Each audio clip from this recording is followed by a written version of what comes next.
एक बार की बात है। राजा अकबर अपने दरबार में बैठकर कुछ विचार कर रहे थे। तभी अचानक उन्हें ख्याल आया कि उनकी दाढ़ी और बाल काफ़ी बढ़ गए हैं। इस ख्याल के आते ही उन्होंने अपने एक दरबारी को बुलाकर नाई को फौरन हाजिर होने का संदेश भिजवाया। राजा का संदेश मिलते ही नाई महल पहुंच गया। महल पहुंचकर नाई राजा की हजामत बना ही रहा था कि कहीं से एक कौवा वहां आकर बैठ जाता है और कांव कांव करने लगता है। राजा अकबर नाई से पूछते हैं, यह कौवा कांव कांव क्यों कर रहा है? इस पर नाई जवाब देता है, यह आपके पूर्वजों का हालचाल बताने आया है। नाई के इतना कहते ही राजा अकबर आश्चर्य से पूछते हैं, तो बताओ फिर यह कौवा मेरे पूर्वजों के बारे में आखिर क्या बता रहा है? राजा के सवाल पर नाई कहता है, यह कौवा कह रहा है कि आपके पूर्वज स्वर्ग में मुसीबत में है और काफ़ी परेशान है। उनका हालचाल लेने के लिए आपको अपने किसी करीबी को स्वर्ग भेजना चाहिए।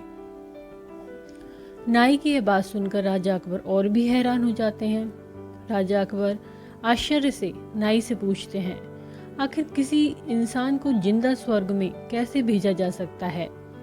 राजा के इस सवाल पर नाई जवाब देता है, महाराज, मेरी नज़र में एक पुरोहित है जो इस काम को अंजाम दे सकता है। बस आप उस काम के लिए अपने किसी करीबी को स्वर्ग जाने के लिए राजी कर लीजिए। नाई के इस आश्वासन पर राजा अकबर तैयार हो जाते हैं और दरबार में अपने सभी करीबी दरबारियों को बुलाते हैं। राजा के आदेश पर सभी करीबी दरबारी राजा अकबर के सामने हाजिर हो जाते हैं। सभी दरबारी राजा से अचानक बुलाने की वजह पूछते हैं। इस पर राजा उन्हें नाई के साथ हुई सारी बात सुनाते हैं। राजा की बात सुनकर सभी दरबारी एक मत में बीरबल का नाम आगे रखते हैं। दरबारी कहते हैं कि स्वर्ग जाकर पूर्वजों का हालचाल लेने के लिए बीरबल से उचित व्यक्ति और कोई नहीं हो सकता, क्योंकि बीरबल हम सब में सबसे ज़्यादा बुद्धिमान और चतुर हैं। इसलिए स्वर्ग में आपके पूर्वजों का हालचाल लेकर वह उनकी परेशानी का हल आसानी से निकाल सकता है। राजा अकबर दरबारियों की इस सलाह को मानते हुए बीरबल को स्वर्ग भेजने की तैयारी कर लेते हैं। इस बात का पता चलते ही बीरबल शहंशाह अकबर से पुरोहित को बुलाकर स्वर्ग भेजने की विधि के बारे में पूछते हैं। बीरबल की इस बात पर राजमहल में पुरोहित को बुलवाया जाता है। पुरोहित के आते ही उनसे स्वर्ग जाने की विधि के बारे में पूछा जाता है। पुरोहित बताते हैं, आपको यहीं पास में मौजूद एक घास के ढेर में भेजा जाएगा। बाद में उस ढेर में आग लगा दी जाएगी, फिर कुछ मंत्रों की शक्ति से आपको स्वर्ग भेज दिया जाएगा। स्वर्ग जाने की पूरी प्रक्रिया जानने के बाद बीरबल राजा अकबर से करीब 11 दिन का समय मांगते हैं और पुरोहित को 11 दिन बाद बुलाने की बात रखते हैं।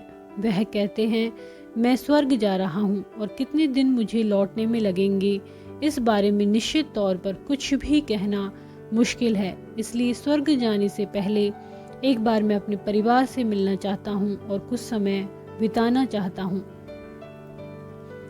बीरबल अपने घर जाने के लिए महल से रवाना हो जाते हैं। देखते ही देखते 11 दिन बीत जाते हैं। 12वें दिन बीरबल स्वर्ग जाने के लिए राजा अकबर के सामने हाजिर होते हैं। पुरोहित को बुलाया जाता है और बीरबल को स्वर्ग भेजने की तैयारी की जाने लगती है। पुरोहित बीरबल को स्वर्ग भेजने के लिए महल से कुछ दूर घास का एक ढेर लगवाते हैं। बीरबल को स्वर्ग भेजने के लिए घास के ढेर के अंदर भिजवाया जाता है। घास के ढेर के अंदर जाते ही पुरोहित घास के ढेर में आग लगा देते हैं और बीरबल को स्वर्ग भेजने की प्रक्रिया पूरी हो जाती है। धीरे धीरे 2 महीने बीत जाते हैं और राजा अकबर को बीरबल की चिंता होने लगती है। तभी अचानक बीरबल दरबार में हाजिर हो जाते हैं।